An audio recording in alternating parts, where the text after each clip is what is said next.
प्यार समझते हैं, वो समझते हैं इंसानों की तरह नहीं कि एक बार आपने हेल्प करी तो दूसरे टाइम आपको पहचानेंगे भी नहीं, है ना? ये फर्क है इंसानों में और जानवरों में। चाहे उन्हें बुद्धि नहीं दी है, लेकिन उनकी जो अंदर की फीलिंग्स हैं उस चीज को समझते हैं कि कौन हमें प्यार करे। उनको आप एक रोटी दे के देखो, आपके पीछे पीछे पीछे घूमते रहेंगे, आपके दरवाजे के बाहर आके बैठे रहेंगे। मुझे उससे इतना लगाव हो गया कि मेरा मन, मैं खुद ही फिर उसकी बैंडेज करने लग गई, मेडिसिन देने लग गई, मतलब उसके संग मैं फ्रेंडली हो गई। तो मुझे एक सुकून मिला जब वो ठीक हो गई ना, मुझे एक इतना सुकून मिला कि हाँ जान बचाई, हाँ किसी की जान बचाई, हम भी किसी के काम आ सकते हैं। ਜੱਸੀ ਜੀ ਸ਼ੁਰੂ ਦੇ ਵਿੱਚ ਜਿੱਦਾਂ ਮੇਰੇ ਵਰਗੀ ਵੀ ਗਲੀ ਦੇ ਵਿੱਚੋਂ ਕੁੱਤੇ ਤੋਂ ਬੜਾ ਡਰ ਲੱਗਦਾ ਹੁੰਦਾ ਸੀ, ਹਨਾ?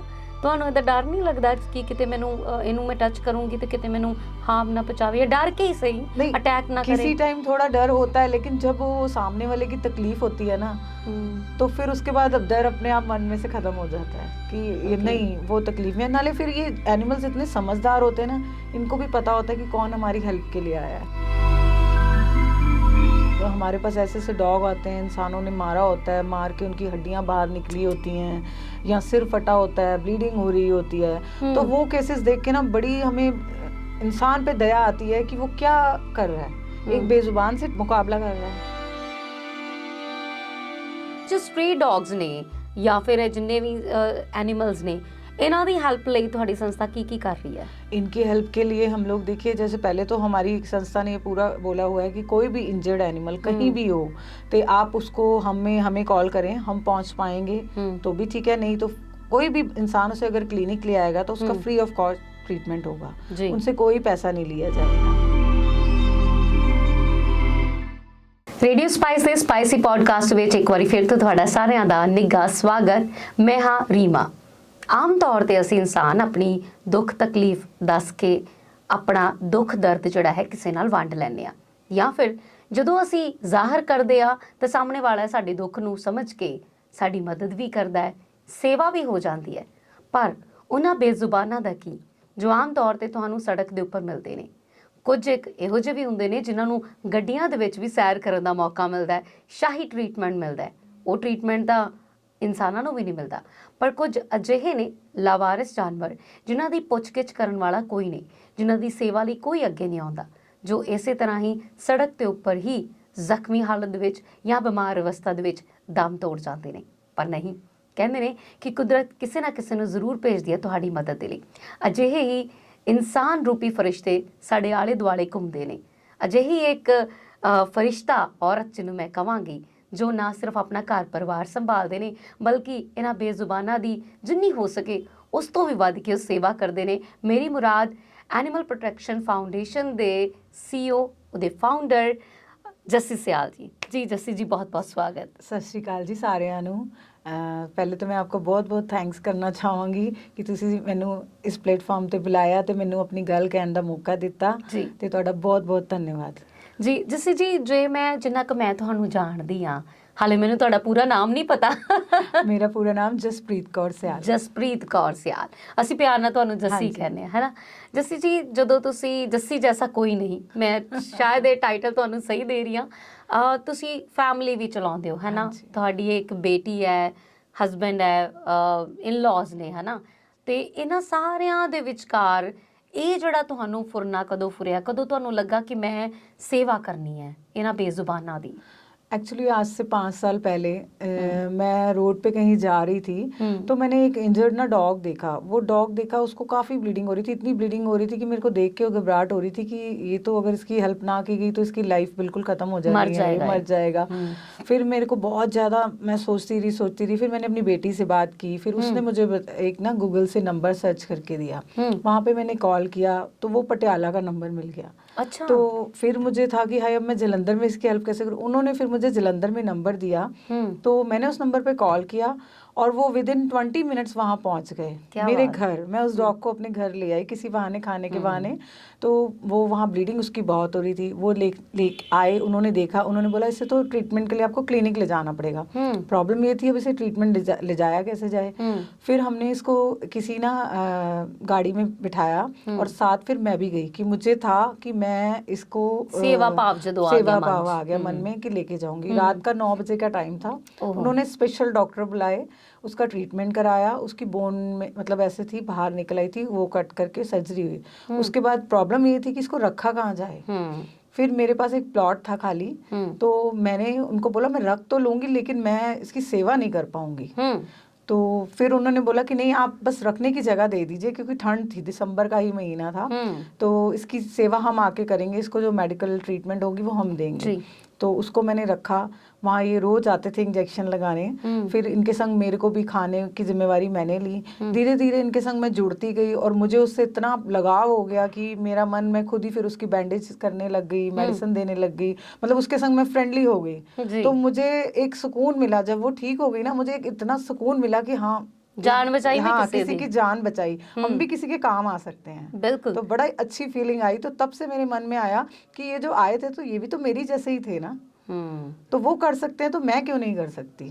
तो तब से मैं इस सेवा में जुड़ गई। जी क्या बात है, बहुत खूब। सेवा ਦਾ ਸਿਲਸਿਲਾ ਤੁਰਿਆ ਔਰ ਹੁਣ ਕਿਤੇ ਤੁਹਾਨੂੰ ਜਦੋਂ ਵੀ ਕਿਤੇ ਆਵਾਜ਼ ਪੈਂਦੀ ਹੈ, ਘਰ ਦੇ ਵਿੱਚ ਬਿਮਾਰ ਸੱਸ ਸਹੁਰਾ ਵੀ ਹੈ, ਘਰ ਦੇ ਵਿੱਚ ਬੇਟੀ ਵੀ ਹੈ ਜੋ ਪੜਨ ਵਾਲੀ ਹੈ, ਜਿਹਨੂੰ ਲੋੜਾਂ ਬਹੁਤ ਨੇ, ਪਤੀ ਹੈ ਜਿਹਨੂੰ ਟਾਈਮ ਤੇ ਖਾਣਾ ਚਾਹੀਦਾ ਹੈ, ਟਾਈਮ ਤੇ ਕੱਪੜੇ ਪ੍ਰੈਸ ਚਾਹੀਦੇ ਹੈ, ਕਿਉਂਕਿ ਘਰੇਲੂ ਔਰਤ ਦੀਆਂ ਬਹੁਤ ਸਾਰੀਆਂ ਮਜਬੂਰੀਆਂ ਵੀ ਹੁੰਦੀਆਂ।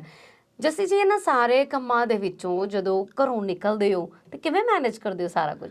एक्चुअली इसके लिए अगर आपको घर से बाहर निकलना है तो आपको टाइम मैनेजमेंट करना पड़ता है जी। तो इसके लिए मैं अपनी नींद त्यागती हूँ। नींद? हाँ जी, क्या बात। मैं सुबह अर्ली मॉर्निंग उठ के अपना सारा जो घर की मेरी ड्यूटीज होती हैं, जो मेरे फर्ज है अपने परिवार के प्रति, मैं पूरे करती हूँ। और कभी इमरजेंसी हो तो ऐसी बात नहीं है कि मेरी फैमिली मुझे पूरा सपोर्ट करती है जी, क्या ठीक है ना, तो वो मुझे हेल्प करती है, तो मिलजुल के हम आपस में मैनेज कर लेते हैं। क्या बात है जी। ਜਦੋਂ ਤੁਸੀਂ ਇੱਕ ਸਾਹਮਣੇ ਆ ਜਾਂਦੇ ਹੋ ਤੇ ਹੌਲੀ ਹੌਲੀ ਤੁਹਾਡੇ ਨਾਲ ਸਾਰੇ ਸਪੋਰਟ ਵੀ ਕਰਨ ਲੱਗ ਪੈਂਦੇ।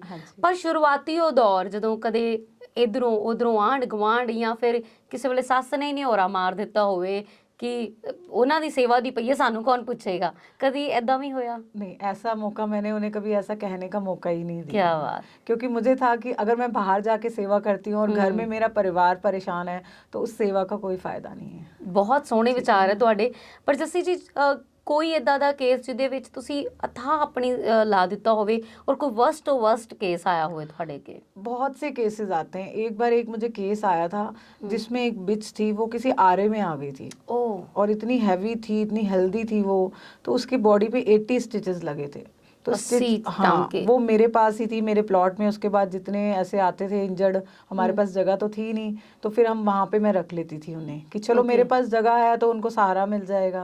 तो उसकी काफ़ी बैंडेजेस भी करनी, दिन में 10-10 बार उसको मेडिसिन लगानी, खाने को भी देनी।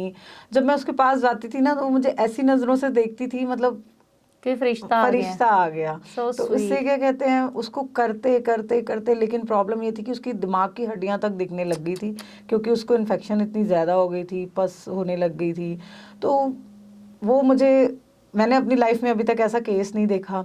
और हार के जब उसको हम बचा नहीं पाए थे तब मुझे बहुत दुख लगा था कि इतनी अटैच की, लास्ट मोमेंट पे भी मुझे ऐसे वो नज़रों से देख रही थी कि शायद मुझे उसको मेरे से बहुत उम्मीद थी। तो वो केस आज तक मैं नहीं भूल पाई हूँ। जैसे जी वर्स्ट तो वर्स्ट केस ਤੁਸੀਂ ਦੇਖਿਆ, ਬੁਰੇ ਤੋਂ ਬੁਰੇ ਹਾਲਾਤਾਂ ਦੇ ਵਿੱਚ ਦੇਖਿਆ। ਮੈਂ ਕਈ ਵਾਰੀ ਇਦਾਂ ਦੀਆਂ ਬਹੁਤ ਸਾਰੀਆਂ ਵੀਡੀਓਜ਼ ਵੀ ਦੇਖੀਆਂ ਆਪਾਂ, ਹੈ ਨਾ, ਕਿ ਜਦੋਂ ਅਸੀਂ ਇਨਸਾਨ ਹੀ ਜਿਹੜੇ ਆ ਉਹ ਇਹਨਾਂ ਜਾਨਵਰਾਂ ਦੇ ਉੱਪਰ ਬੜੀ ਤਸ਼ੱਦਦ ਕਰਦੇ ਆ। ਕੋਈ ਇਦਾਂ ਦੇ ਵੀ ਆਏ ਤੁਹਾਡੇ ਕੋਲ केसेस? हाँ जी, बहुत से केसेस आते हैं जब हमारे पास ऐसे ऐसे डॉग आते हैं, इंसानों ने मारा होता है, मार के उनकी हड्डियां बाहर निकली होती हैं या सिर फटा होता है, ब्लीडिंग हो रही होती है। तो वो केसेस देख के ना बड़ी हमें इंसान पे दया आती है कि वो क्या कर रहा है, एक बेजुबान से मुकाबला कर रहा है। तो मतलब बहुत दिल दुखता उस टाइम पे कि एक समझदार होके एक बुद्धि दी है परमात्मा ने उसे, इंसान को सोचने समझने की शक्ति दी है, बेजुबानों कुछ तो क्या नहीं बेजुबानों है को ना। क्या कहना, वो बेचारे तो कुछ बोल नहीं सकते, कुछ कर नहीं सकते, एक रोटी के लिए डिमांड करते हैं ना हमसे, वो भी बोलते नहीं, आगे चुप करके हमारे दरवाजे पे बैठ जाते हैं। बिल्कुल। हाँ, तो वैसे फिर हमारा फर्ज बनता है कि हम उनकी इन फीलिंग्स को समझें, उनसे प्यार करें। ਬਿਲਕੁਲ ਜੀ, ਅਸੀਂ ਵੀ ਤੁਹਾਡੇ ਤੇ ਇਹੀ ਗੁਜ਼ਾਰਿਸ਼ ਕਰਦੇ ਹਾਂ ਕਿ ਕਦੇ ਵੀ ਇਹਨਾਂ ਬੇਜ਼ੁਬਾਨਾਂ ਦੇ ਉੱਪਰ ਹੱਥ ਨਾ ਚੱਕੋ, ਉਹਨਾਂ ਨੂੰ ਮਾਰੋ ਨਾ, ਕਿਉਂਕਿ ਅਸੀਂ ਇਦਾਂ ਦੀਆਂ ਬਹੁਤ ਸਾਰੀਆਂ ਵੀਡੀਓਜ਼ ਦੇਖਦੇ ਹਾਂ ਜੋ ਸਾਡੇ ਸਾਹਮਣੇ ਆਉਂਦੀਆਂ ਨੇ, ਔਰ ਸੱਚੀ ਮੁੱਚੀ ਉਹ ਤੁਹਾਨੂੰ ਕੁਝ ਕਹਿ ਨਹੀਂ ਰਿਹਾ, ਫਿਰ ਵੀ ਤੁਸੀਂ ਉਹਦੇ ਉੱਪਰ ਇੰਨਾ ਅਤਿਆਚਾਰ ਕਰ ਰਹੇ ਹੋ।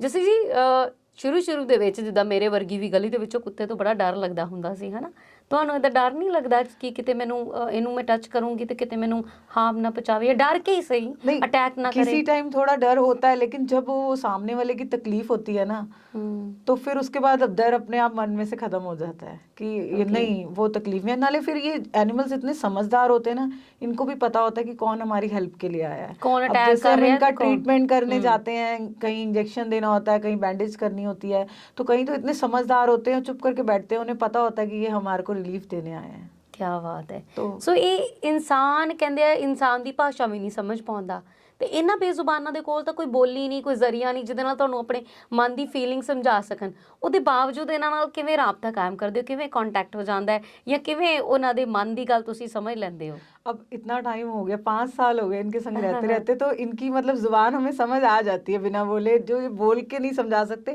ये अपनी आंखों से हमें समझा देते हैं। ਮੈਨੂੰ ਯਾਦ ਹੈ ਕਿ ਮੈਂ ਇੱਕ ਵਾਰੀ ਇੱਕ ਤੁਹਾਡੀ ਹੀ ਸੰਸਥਾ ਨੇ ਮਦਦ ਕੀਤੀ ਸੀ, ਮੇਰੀ ਗਲੀ ਦੇ ਵਿੱਚ ਹੀ ਸੀਗਾ ਡੌਗ, ਔਰ ਉਹਦੀ ਲੱਤ ਬਿਲਕੁਲ ਛਿੱਲੀ ਗਈ ਸੀ, ਕੀੜਿਆਂ ਨੇ ਉਹਨੂੰ ਖਾ ਲਿਆ ਸੀ ਚੰਗੀ ਤਰ੍ਹਾਂ, ਤੁਸੀਂ ਤਾਂ ਆਪਰੇਟ ਕੀਤਾ ਸੀ, ਕਰਨ ਵਾਲੇ ਤੁਸੀਂ, ਸਭ ਕੁਝ ਤੁਸੀਂ ਕੀਤਾ, ਲੇਕਿਨ ਅੱਜ ਵੀ ਜਦੋਂ ਮੈਂ ਕਿਤੇ ਗੁਜ਼ਰਦੀ ਹਾਂ ਕਿਸੇ ਪੂਰੇ ਏਰੀਆ ਦੇ ਵਿੱਚੋਂ, ਕਿਤੋਂ ਵੀ ਲੰਘ ਜਾਵਾਂ, ਜਿੱਥੇ ਕਿਤੇ ਉਹਨੇ ਮੈਨੂੰ ਦੇਖ ਲਿਆ, ਉਹਨੇ ਮੇਰੇ ਪਿੱਛੇ ਆਉਣਾ। सो ये अजीब, बड़ी प्यारी जी फीलिंग है ना? प्यार समझते हैं, वो समझते हैं, इंसानों की तरह नहीं कि एक बार आपने हेल्प करी तो दूसरे टाइम आपको पहचानेंगे भी नहीं, है ना? ये फर्क है इंसानों में और जानवरों में, चाहे उन्हें बुद्धि नहीं दी है, लेकिन उनकी जो अंदर की फीलिंग्स हैं इस चीज को समझते हैं कि कौन हमें प्यार करे। उनको आप एक रोटी दे के देखो, आपके पीछे पीछे घूमते रहेंगे, आपके दरवाजे के बाहर आके बैठे रहेंगे, क्या एक टाइम की रोटी ही देते हो ना आप उन्हें? बस वो ये फीलिंग्स को समझते हैं, वो प्यार मांगते हैं हमसे। ਔਰ ਸਭ ਤੋਂ ਜ਼ਿਆਦਾ ਵਫਾਦਾਰ ਵੀ ਇਹ ਹੁੰਦੇ ਆ, ਤੁਸੀਂ ਕਿਸੇ ਇਨਸਾਨ ਦੀ ਮਦਦ ਕਰ ਲਓ, ਅਗਲਾ ਨਾ ਤੂੰ ਮੇਰੇ ਲਈ ਕੀਤਾ ਕੀ ਹੈ, ਤੁਸੀਂ ਕਿਸੇ ਨੂੰ ਰੋਟੀ 'ਚ ਵੀ ਪਾ ਦਿਓ ਤਾਂ ਵੀ ਉਹ ਕਹੇਗਾ ਕਿ ਤੂੰ ਮੇਰੇ ਲਈ ਕੀ ਕੀਤਾ, ਪਰ ਇਹਨਾਂ ਨੂੰ ਤੁਸੀਂ ਰੋਟੀ ਦੇ ਦਿਓਗੇ ਨਾ, ਇਹ ਦੂਜੀ ਵਾਰੀ ਤੁਹਾਨੂੰ ਬੜੀ ਮੋਹ ਦੇ ਨਾਲ, ਬੜੇ ਇੱਜ਼ਤ ਦੇ ਨਾਲ ਦੇਖਦੇ ਆ। सबसे बड़ी बात, आपके दरवाजे के बाहर बैठ के आपके घर की सुरक्षा करते हैं। ਸੁਰੱਖਿਆ ਕਰਦੇ ਆ, ਬਿਲਕੁਲ ਸਹੀ, एज ਅ ਗਾਰਡ ਤੁਹਾਡੇ ਨਾਲ ਰਹਿੰਦੇ, ਤੁਹਾਨੂੰ ਕੁਝ ਇਹਦਾ ਫੀਲ ਨਹੀਂ, ਕੋਈ ਤੁਹਾਨੂੰ ਉਹ ਹੋਰ ਅਟੈਕ ਨਾ ਕਰੇ, ਉਹਦੇ ਲਈ ਵੀ ਤੁਹਾਡੇ ਲਈ ਪੂਰੀ ਤਰ੍ਹਾਂ, बिल्कुल है ना? मैं जैसे डॉग्स को फीड कराती हूँ, अपने आसपास के जो मेरे डॉग्स हैं, चलो उनका ट्रीटमेंट या फीड्स जो भी है, तो मैं घर से बाहर निकलती जाती हूँ तो ये मेरे पीछे पीछे पीछे पीछे जाते जाएंगे, जहाँ मैं जाऊंगी पीछे पीछे पीछे, तो मैं सगों अपने एरिया में फेमस हूँ कि ये इसके बॉडीगार्ड ਹੈ। ਬੋਡੀਗਾਰਡ ਹੈ। ਏਰੀਆ ਤੋਂ ਯਾਦ ਆਇਆ, ਮੈਂ ਬਹੁਤ ਸਾਰੇ ਇਦਾਂ ਦੇ ਲੋਕ ਦੇਖਿਆ ਜਿਹੜੇ, ਕਿਉਂਕਿ ਆਮ ਤੌਰ ਤੇ ਸਟ੍ਰੇ ਡੌਗਸ ਦੀ ਸਮੱਸਿਆ ਸਾਡੇ ਨਗਰ ਨਿਗਮ ਕੋ ਕਦੇ ਵੀ ਹੱਲ ਨਹੀਂ ਹੋਈ ਤੇ ਨਾ ਹੀ ਕਦੇ ਹੋਣੀ ਹੈ। ਸੋ ਇਹਨਾਂ ਸਟ੍ਰੇ ਡੌਗਸ ਦੇ ਬਹੁਤ ਸਾਰੇ ਲੋਕ ਨਾ ਖਿਲਾਫ ਵੀ ਹੋ ਜਾਂਦੇ ਕਿ ਤੁਸੀਂ ਇਹ ਗੰਦ ਬਹੁਤ ਪਾਉਂਦੇ ਆ, ਤੁਸੀਂ ਇਹਨਾਂ ਦੀ ਸੇਵਾ ਕਰਦੇ ਹੋ। ਲੋਕਾਂ ਨੇ ਕਦੀ ਇਦਾਂ ਦੇ ਤਾਨੇ ਵੀ ਮਾਰੇ? हाँ जी, जब स्टार्टिंग में था तो काफी लोग बोलते थे कि रात को भौंकते हैं, शोर मचाते हैं, इनको उठवा देना है, ऐसे करना है, वैसे करना है, काफी बातें हैं कि ये गंदगी करते हैं।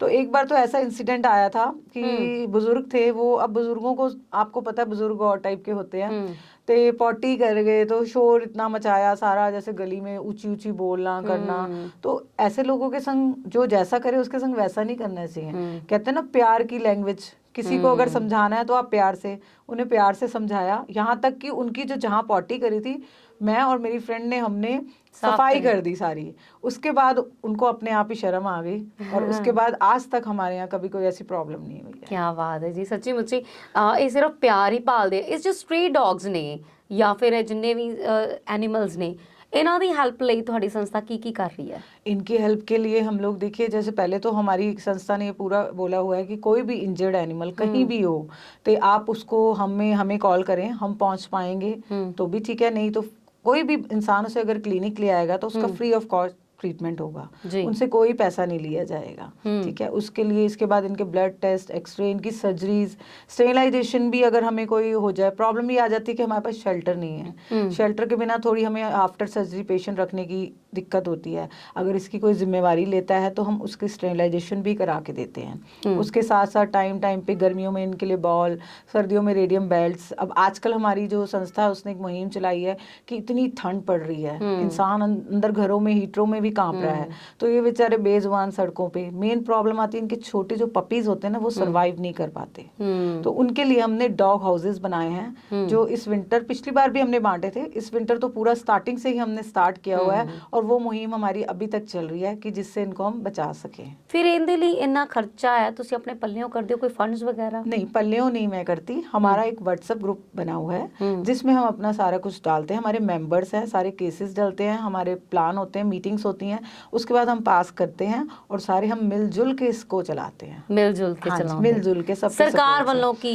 उम्मीद है और या सरकार कुछ हेल्प कर दी है? सरकार की तरफ से हमें कोई हेल्प नहीं है, हम तो बस उनसे ये उम्मीद करते हैं कि हमें शेल्टर के लिए जगह दी जाए जिसपे हम इन एनिमल्स के लिए एक ऐसा हॉस्पिटल बनाएं जो पूरे पंजाब में एक मिसाल कायम करेगा। ਕਾਓ ਸੈਸ ਲੱਗਦਾ ਹੈ ਜੀ, ਬਹੁਤ ਸਾਰੇ ਟੈਕਸ ਇਦਾਂ ਦੇ ਹਿਡਨ ਵੀ ਹੁੰਦੇ ਨੇ, ਪਰ ਉਹਦੇ ਬਾਵਜੂਦ ਸਾਡੇ ਕੋਲੋਂ ਹੀ ਟੈਕਸ ਲੈ ਕੇ ਕਦੇ ਵੀ ਸਰਕਾਰ ਨੇ ਨਹੀਂ ਸੋਚਿਆ ਕਿ ਇਹਨਾਂ ਜਾਨਵਰਾਂ ਦੇ ਲਈ ਕੁਝ ਕੀਤਾ ਜਾਵੇ। ਬਹੁਤ ਸਾਰੀਆਂ ਸੰਸਥਾਵਾਂ ਨੇ ਜਿਹੜੀਆਂ ਕਿ ਸਿਰਫ ਆਪਣੇ ਤੌਰ ਤੇ ਹੀ ਆਪ ਹੀ ਪੈਸੇ ਇਕੱਠਾ ਕਰਕੇ ਜਾਂ ਦਾਨੀ ਸੱਜਣਾ ਦੀ ਮਦਦ ਦੇ ਨਾਲ ਜਿਹੜਾ ਹੈ ਇਸ ਟੀਚੇ ਨੂੰ ਪੂਰਾ ਕਰਦੀਆਂ ਨੇ, ਇਹਨਾਂ ਦੀ ਸੇਵਾ ਕਰਦੀਆਂ ਨੇ, ਪਰ ਸਰਕਾਰ ਵੱਲੋਂ ਕਿਸੇ ਤਰ੍ਹਾਂ ਦੀ ਕੋਈ ਵੀ ਮਦਦ नहीं मिलती। सो सरकार ਨੂੰ ਕੀ ਕਹਿਣਾ ਚਾਹੋਗੇ? मेरी तो यही अपील है कि उनको एनजीओज को साथ लेके चलना चाहिए, उनको जिस चीज़ की, क्योंकि देखिए वो अंदर ऑफिसेज में बैठे हैं, उनको जो सामने दिखेगा वो, हम लोग फील्ड में जाते हैं, जगह जगह जाते हैं, हमें पता चलता है कौन सी जगह पे किस चीज़ की दिक्कत है, उनको साथ लेके चलना चाहिए और एज पॉसिबल जितनी हेल्प कर सके एनजीओज की करनी चाहिए। उनको कोई प्रॉब्लम है, किसी एडमिनिस्ट्रेशन में प्रॉब्लम आ रही है, कोई स्पेस की प्रॉब्लम है, कोई मेडिसिन की, हमारी गवर्नमेंट के पास बहुत कुछ है इनके लिए, आता भी बहुत कुछ है, लेकिन वो हमें नहीं पता कहाँ जाता है, ठीक है ना, तो उनकी हेल्प से इस चीज़ को हम और आगे तक लेके जा सकते हैं। ਬਿਲਕੁਲ ਜੀ, ਸਰਕਾਰ ਦੀ ਮਦਦ ਦੇ ਨਾਲ ਬਹੁਤ ਕੁਝ ਹੋ ਸਕਦਾ ਹੈ। ਇੱਕ ਬਹੁਤ ਸਾਰੇ ਦਾਨੀ ਸੱਜਣ ਪੈਸੇ ਦਿੰਦੇ ਵੀ ਨੇ, ਪਰ ਐਨਜੀਓਜ਼ ਦੇ ਉੱਪਰ ਇੱਕ ਇਲਜ਼ਾਮ ਵੀ ਲੱਗਦਾ ਆਇਆ ਹੁਣ ਤੱਕ, ਬਹੁਤ ਸਾਰੇ ਲੋਕ ਲਗਾਉਂਦੇ ਵੀ ਨੇ ਕਿ ਐਨਜੀਓਜ਼ ਪੈਸਾ ਖਾਂਦੀਆਂ ਨੇ। ਇੱਥੇ ਕੀ ਕਹਿਣਾ ਚਾਹੋਗੇ? देखिए जी, सारी 500 उंगलियां एक जैसी नहीं होती, मैं किसी पे कोई वो कमेंट नहीं करना चाहूँगी। बाकी देखिए ये जो पैसा है ना, हर कोई किसी की हेल्प के लिए दिया जाता है, ठीक है, और अगर आप इस पैसे को, किसी का हक मारना बहुत बुरी चीज़ होती है ना, वो अपने आगे आता है, तो अगर आप ऐसी चीज़ को अपने घर में या अपने पर्सनल उसके लिए यूज़ करेंगे तो फिर आगे परमात्मा तो देखने वाला है ना। ਪਰ ਲੋਕ ਫਿਰ ਵੀ ਇਹਦੇ ਬਾਵਜੂਦ ਕਰਦੇ ਨੇ ਔਰ ਧੜੱਲੇ ਦੇ ਨਾਲ ਕਰਦੇ ਨੇ। तो फिर वो भरते भी है ना, उनका जो उठता हुआ वो है वो तो दिखता है, वो खर्च रहे हैं, अपनी तरक्की कर रहे हैं, लेकिन जब वो डाउन जाते हैं, उनके आगे प्रॉब्लम्स आती हैं, वो कम दिख पाती हैं। लेकिन होता है कि जी किसी का हक नहीं मानना चाहिए, ये इन बेजुबानों या किसी ने दान दिया, जिस वजह से भी दिया है, किसी मदद के लिए दिया ना, हम उसकी मदद ना करके उस पैसे को अपने लिए यूज करेंगे तो ये तो फिर रब के कैमरे में कैद होता जा रहा है। ਬਿਲਕੁਲ ਜੀ। ਸੋ ਜੱਸੀ ਜੀ, ਤੁਹਾਡੀ ਸੰਸਥਾ ਨਾ ਸਿਰਫ ਐਨੀਮਲ ਪ੍ਰੋਟੈਕਸ਼ਨ ਬਲਕਿ ਬਹੁਤ ਸਾਰੇ ਇਨਸਾਨਾਂ ਦੀ ਵੀ ਮਦਦ ਕਰ ਰਹੀ ਜੋ ਜਾਨਵਰਾਂ ਵਾਲੀ ਹਾਲਾਤ ਵਿੱਚ ਸੜਕਾਂ ਤੇ ਪਏ ਹੁੰਦੇ ਆ। ਸੋ ਉੱਥੇ ਵੀ ਤੁਸੀਂ ਬਹੁਤ ਸੋਹਣਾ ਕੰਮ ਕਰ ਰਹੇ ਹੋ ਔਰ ਸ਼ਾਬਾਸ਼ ਹੈ ਤੁਹਾਨੂੰ। ਔਰ ਇੱਕ ਔਰਤ ਹੋਣ ਦੇ ਨਾਤੇ, ਇੱਕ ਗ੍ਰਹਿਣੀ ਹੋਣ ਦੇ ਨਾਤੇ, ਇੱਕ ਗ੍ਰਸਤੀ ਵੀ ਆਪਣੀ ਚਲਾ ਰਹੇ ਹੋ, ਆਪਣੇ ਘਰ ਪਰਿਵਾਰ ਨੂੰ ਵੀ ਦੇਖ ਰਹੇ ਹੋ ਤੇ ਨਾਲ ਦੇ ਨਾਲ ਇਹਨਾਂ ਬੇਜ਼ੁਬਾਨਾਂ ਦੀ ਸੇਵਾ ਵੀ ਕਰ ਰਹੇ ਹੋ। मैं सच कमां तो दिलों सलूट है तुहानू। थैंक यू जी, थैंक यू। ये सब आप सबके सपोर्ट से, आप सबकी हौसला अफजाई से ही पॉसिबल है जी। शुक्रिया जी जस्सी जी, तुसी अपना कीमती समा सानू दिता। ਹੁਣ ਵੀ ਇਸ ਵੇਲੇ ਵੀ ਕਿਤੇ ਨਾ ਕਿਤੇ ਸੜਕ ਤੇ ਕੋਈ ਤੁਹਾਡੀ ਰਾਹ ਦੇਖ ਰਿਹਾ ਹੋਵੇਗਾ। ਹੁਣ ਵੀ ਮੈਨੂੰ ਪਤਾ ਤੁਹਾਡੇ ਕੋਲ ਸਮੇਂ ਦੀ ਘਾਟ ਹੈ, ਪਰ ਚਲੋ ਤੁਸੀਂ ਆਪਣਾ ਕੀਮਤੀ ਸਮਾਂ ਸਾਨੂੰ ਦਿੱਤਾ, ਤੁਹਾਡਾ ਬਹੁਤ ਬਹੁਤ ਧੰਨਵਾਦ। ਥੈਂਕ ਯੂ ਜੀ, ਥੈਂਕ ਯੂ ਸੋ ਮਚ ਜੀ। ਤੇ ਦਰਸ਼ਕੋ, ਤੁਹਾਨੂੰ ਵੀ ਇਹੀ ਕਹਿਣਾ ਚਾਹਾਂਗੇ ਕਿ ਕਦੇ ਵੀ ਕਿਤੇ ਕਿਸੇ ਬੇਜ਼ੁਬਾਨ ਦੇ ਉੱਪਰ ਹੱਥ ਨਾ ਚੱਕੋ ਔਰ ਇਹਨਾਂ ਦੀ ਸੇਵਾ ਕਰਕੇ ਦੇਖੋ। ਸੱਚ ਜਾਣਿਓ, ਇਨਸਾਨ ਤੁਹਾਡੀ ਕਦੇ ਕਦਰ ਨਹੀਂ ਪਾਏਗਾ, ਇਨਸਾਨ ਤੁਹਾਡੇ ਕੀਤੇ ਨੂੰ ਕਦੇ ਨਹੀਂ ਜਾਣੇਗਾ, ਪਰ ਇਹ ਬੇਜ਼ੁਬਾਨ ਹਮੇਸ਼ਾ ਮੁੱਲ ਤਾਰਨਗੇ। ਰੱਬ ਰਾਖਾ। Subscribe now and press the bell icon. Never miss an update.